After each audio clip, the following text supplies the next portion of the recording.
Shortly after the midnight hour, when most of the estate staff had gone to sleep, and her mother had fallen back into the arms of her newest lover, Aithiawi glided out of bed, dropped to all fours, and searched behind one of the curved feet of her metal alloy bed to find a cleverly concealed hole in the wall. Lying on her side, between bed and nightstand, she pulled a small silver ring out of the wall with her two longest fingers. She scooted back, sat up against her bed, and fit the ring over her right pinky finger. Tiny sensors along the ring's inner surface activated in response to her body heat. The little device measured her pulse, then analyzed her DNA. Once her identity was confirmed, small lights shone meekly around the unadorned crown of the ring. She spoke into it. Call. Then she leaned back against the frame of her bed to wait for the holder of the other ring to answer. Private communicator rings. Their range was impressive. Aithiawi won them some time ago in a card game with some wealthy but novice young gamblers from Belendu. She decided to use them tonight to avoid being caught on the house line, even though she didn't remember her father banning her link calls. Static electricity crackled between her Hearts and Stars pajamas and the room's white shag carpet as she pulled her knees to her chest. She wrapped her arms around her legs and clasped her hands. Her face was puffy and flushed from crying off and on throughout the night. Her attention started to drift. Then she heard a small voice come from her ring. Seth? Yandin! Hey, what's going on? It's late. I know. I'm grounded. Yandin cursed. That sucks, he offered. Tell me about it. But I don't want to stay cooped up in the house for a week. He cursed again. They grounded you for a week? I know. What are you gonna do? Well, first you gotta come pick me up. Now? You serious? It's after midnight, and we got school tomorrow. Yandin. Aithiawi responded with a lingering tone that conveyed her irritation at his reluctance, especially in light of the fact that they'd snuck out many times in the past, after midnight, when they had school in the morning. But Yandin gave this token resistance every time. A moment of silence passed, and then the tiny sound of a heavy but amused sigh rose from her ring. All right, he said. Be at the rendezvous point in half an hour.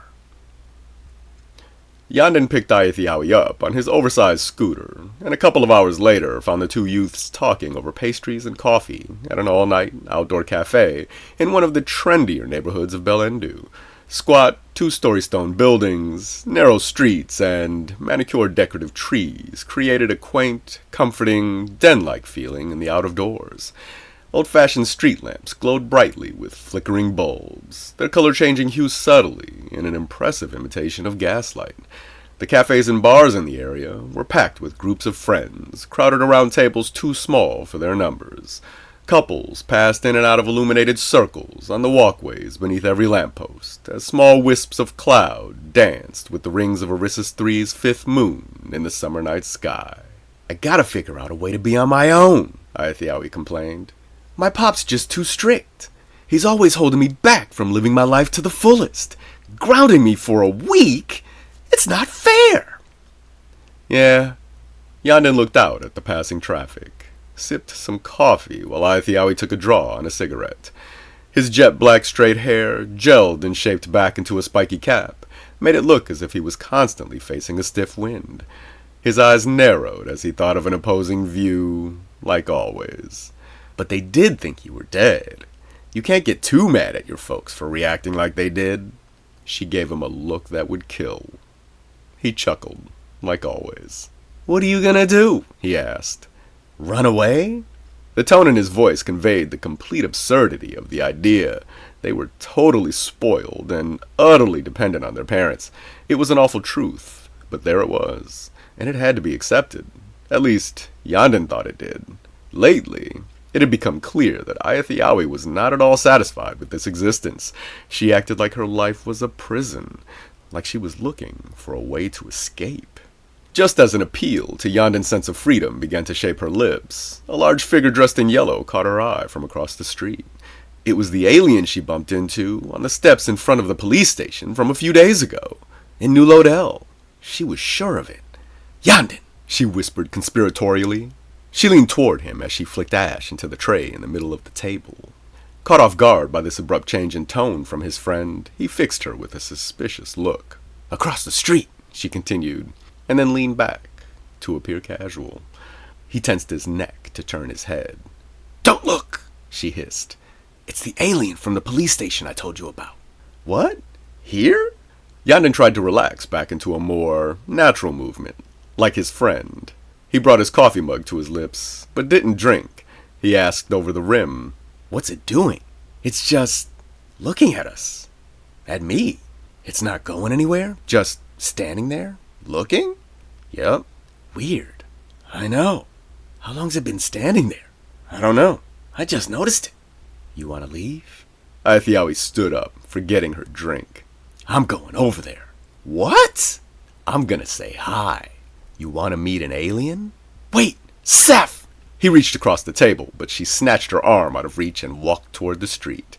He knocked over his coffee and cursed, then quickly pushed his chair away to get up and follow her. The alien stared at them over the flow of traffic as the two youths gathered at the edge of the sidewalk to wait for the right of way. "What do you think it wants?" Yanden asked. "No clue," Aithiawi answered him, in almost a mechanical way, absorbed as she was in the thrill of the moment. She glared at the alien and felt a courage bubbling up from this act of boldness, like she was doing something unexpected, turning the tables on a hunter. She flicked her cigarette in the gutter. Yanden did the same. "We should call the cops," Yanden said. "For what?" Aithiawi became annoyed at his caution, his cowardice. Without taking her eyes from the creature, she leaned her head toward Yanden. "For looking at us? Remember what you said the desk cop said? About letting them know if you're being watched?" His worry started to raise the pitch of his voice.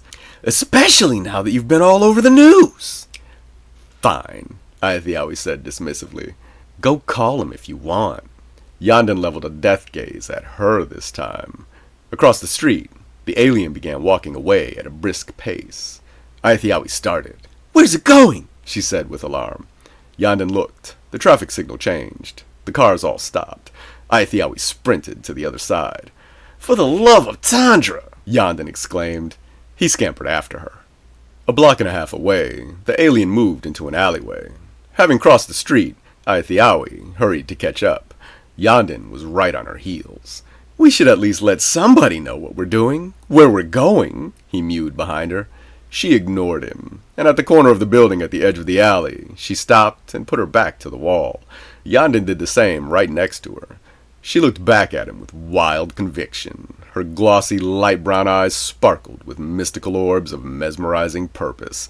A happiness that didn't quite make a smile shaped her dark face. Her beauty was striking. Yanden looked up at her like a dumb animal in headlights. His defenses fell away like dead leaves from a tree. He found himself completely won over by her zeal for adventure, her lust for excitement. Thoughts about this being a horribly bad idea flew from his mind. His expression changed to a determined one, his brow furrowed.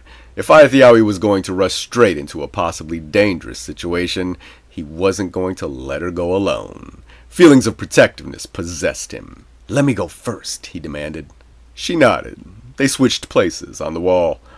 Yanden peeked around the corner of the building and saw the alien, not too far away either. He couldn't believe they caught up to it so quickly. Did it slow down? Before this thought awakened any suspicions, Aithiawi nudged him with her elbow. "You see it?" she asked. Yanden pulled his head back to regard her. "Yeah." He looked back around the corner to continue his surveillance just in time to see the alien's profile. It glanced briefly his way, then disappeared into the right side of the alleyway. Yanden jumped, quickly grabbed Aithiawi's wrist, and pulled her into the alley. They raced after the creature. "Must be like a T or a plus," Yanden said, referring to the structure of this passageway between buildings. And sure enough, the two youths reached a T-junction in the alley. Backs to the wall again, Yanden peeked around the corner to see the alien duck through a human-sized doorway for a storefront at the bottom of the T. Yanden held his hand out behind him, palm facing Aithiawi. Wait, he thought. Wait till the alien got inside and closed the door. "Now!" Yanden sped around the corner. Aithiawi sprinted right after him, wearing a huge, tooth-filled smile, delighted at playing detective with her best friend. Seconds later, they reached the storefront. Its facade was like all the others in the neighborhood. 2 stories of massive stones plastered together with finger-thick layers of mortar. Door on the left. windows on the right.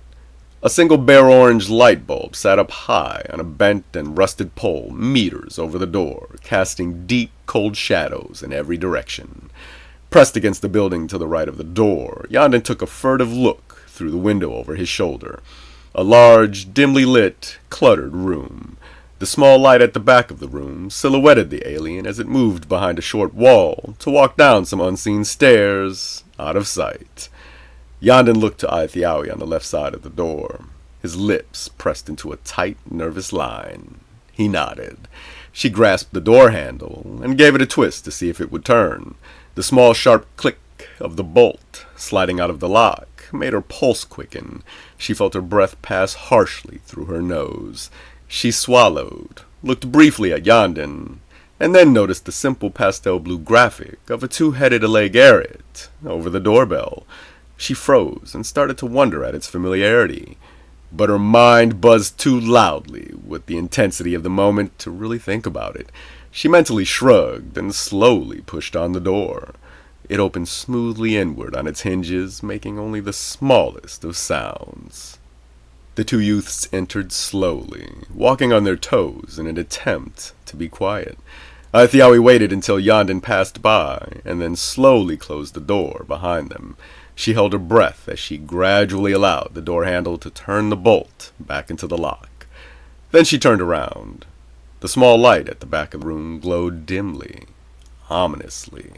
As her eyes adjusted to the low light, the smells of old dust and mildew assaulted her nose, and she took in the clutter that Yandin had already seen. Bookcases lined the walls, packed more with small boxes and trinkets than with books. A large round table commanded the middle of the room, piled high with more small boxes, trinkets, baubles, and a few goblets. A glass counter sat on her left, just inside the door. Under the counter glass, Aithiawi could just make out a few daggers with curved blades, and a bunch of furry stumps on chains. A curio shop. Yandin made his way over to the short wall at the back of the room, crouching the entire time. Aithiawi took note, focused her attention back on the task at hand, stooped low, and moved over to her friend. They both peeked around the short wall to find a rickety flight of stairs leading down into darkness. Both children frowned and looked at one another. Aithiawi shook her head. Yandin understood. Following the alien any further would be abandoning adventure for stupidity. He sighed inwardly with relief, but tensed up when he heard the click of the front door. The two youths turned to see 5 figures wearing dark clothes with hoods closing around them in a semicircle. Yandin's eyes widened with surprise. Aithiawi vocalized her shock. "Who in the—" she began. The figure at the end of the semicircle, closest to Aithiawi, cut her off by charging in with his arms out wide for a grab. Aithiawi stooped low and dove into her attacker's shins, causing him to launch into the air over her, over the short wall, and down the rickety stairs. It didn't matter how rich and spoiled you were. You didn't grow up in the country without learning how to scrap. Just then, Yandin yelled out. Aithiawi quickly regained her feet and spun around to see him escape a bear hug from behind with a vicious stomp to his captor's foot. Yandin's attacker yelped in pain and hopped backward, only to fall over the curio table in the middle of the room. 2 of the others moved in and fought to restrain a cursing, kicking, and biting Yandin from either side, as the remaining attacker closed in with something small in his hand. Aithiawi rushed forward even as she heard the small hiss of an air-powered chemical injector. "Leave him alone!" she screamed and swung a wild, brain-shaking punch at the drug-injecting attacker's head. He turned to face the threat, but was too late. Aithiawi slugged him right in the temple. His head snapped right, his stubbly chin touched his shoulder, and he fell to the floor like a sack of dunroot. Yandin, having been released, swung drunkenly at an imagined foe while mumbling something incoherent about unfair odds. Then he crumpled to the floor on top of the guy Aithiawi just knocked out. The 2 remaining attackers circled toward the girl. Thinking fast, she ran over to the counter by the front door and kicked through the glass.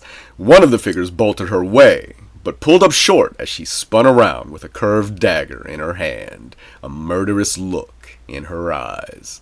Let me and my friend leave, and I'll let you both live, she promised.